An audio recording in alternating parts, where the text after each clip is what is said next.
Hello everybody, welcome back to the channel. Again, this morning had to come in early to work and thought I would take a few minutes to do another quick book review. So this book review is going to be on Ian Fleming's From Russia with Love.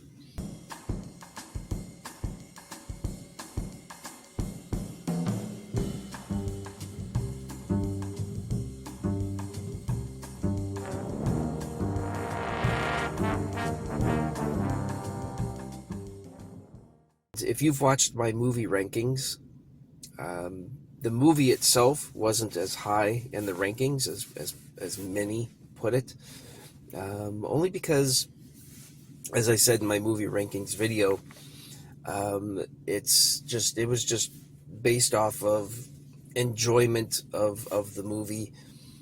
I like skiing Bond, I like underwater Bond, sneaky Bond. So I'm more into the adventure, going to all different kinds of places, things like that.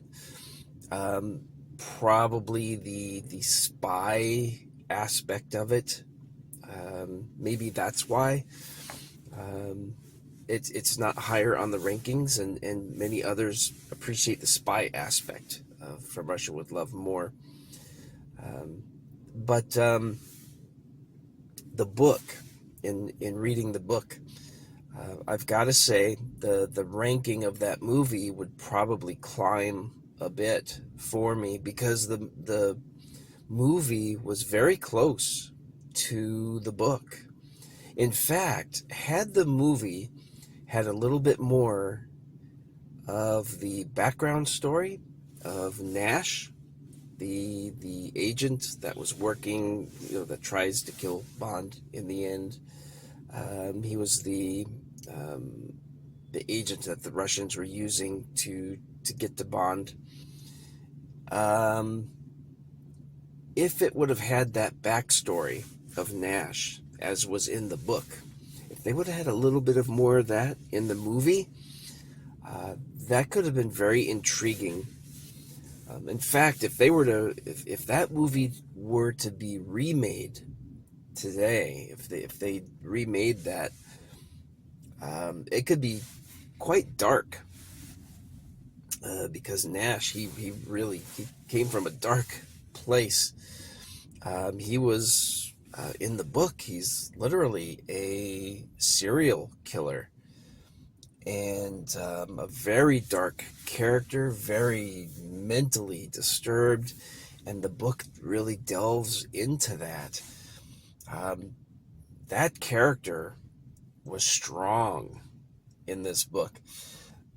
So yeah, I think probably in many other reviews of From Russia with Love, the aspect of Bond not showing up till well into the book is true. Yep, James Bond, he doesn't show up until quite a bit into the book. The first quarter of the book is really a whole setup. Nash, his background, the darkness of his urges to kill, and then just getting everything set up where what's going on with the Russians and Natalia, where she's going to be the one used to get Bond, because they decided they needed to bring down a British spy, and they specifically pick Bond because of the thorn in the side that he had been to the organization. So the book itself is really good. One of the better Ian Fleming books that I've gotten to read so far. Currently, I'm getting through Goldfinger, so that's number 7, I believe, in the series. So that's the one I'm getting through now, and I'm just really enjoying my journey through the books. But yeah, definitely From Russia with Love. Give that a read, because so far, if I were going to rank the books, that would be one of the top so far. That was a really, really intriguing book. And the spy aspect of it is very heavy. And it makes me really appreciate the movie quite a bit more because it did capture the feel of the book, except for just Nash was such a strong character in the book.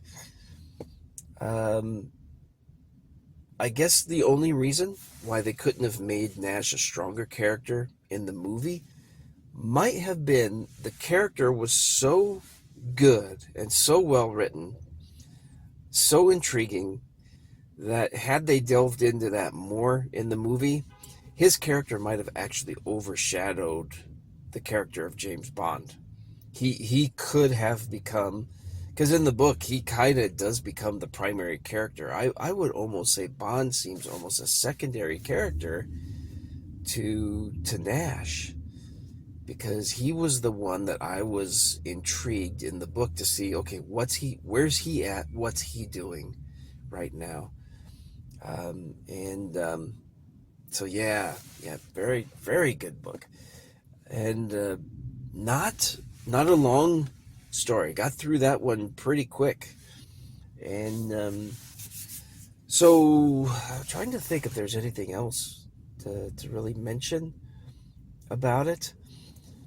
And oh yes, that's right. The one thing that really got me, because on all, I thought maybe, oh, did the audiobook cut out? Did it not finish the story or something? So I had to double check in the physical book, and no, there is a cliffhanger. There's an actual cliffhanger um, at the end. So that was like the first time where I got to the end of one of the Bond books so far, and the story doesn't come to a completion, but rather it just kind of ends on a bit of a cliffhanger, and you're just kind of like, did that really just happen?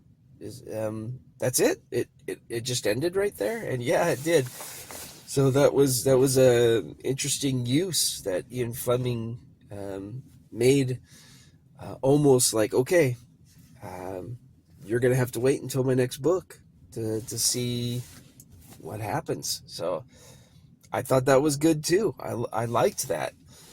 I kind of like that ending in the book even over the movie. It would have been interesting had they ended the movie in the same way, because if they would have ended the movie the same way as the book, when it gets to that part where it says James Bond will return, that would have had a whole nother dimension. You really would have been like, oh man, I've got to see the next Bond movie because I got to see what happens. So I don't know. I wonder if they'll ever do that. Maybe in one of the next Bond movies. I wonder if they'll ever actually utilize the cliffhanger. So that'll be intriguing and interesting to see if they ever do that for one of the movies. They don't complete the story.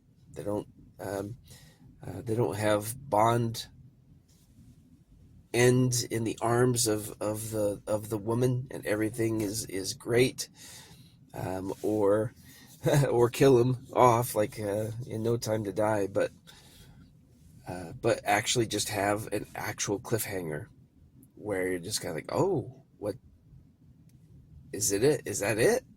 Wow, I mean, I've got to wait till the next movie. So yeah, I kind of wish they would have done that in the movie.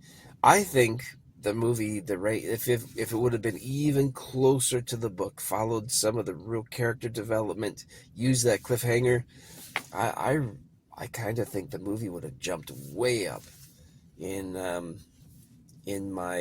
rankings.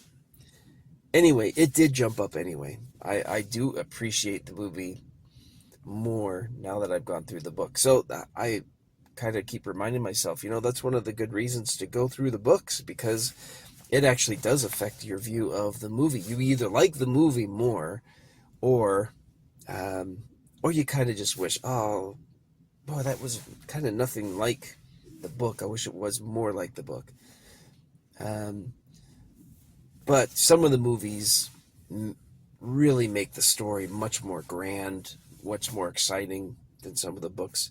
We'll get into that when I do a review of Moonraker. I might do that one next. Okay, thanks for watching this review. We'll see you next time. Bye.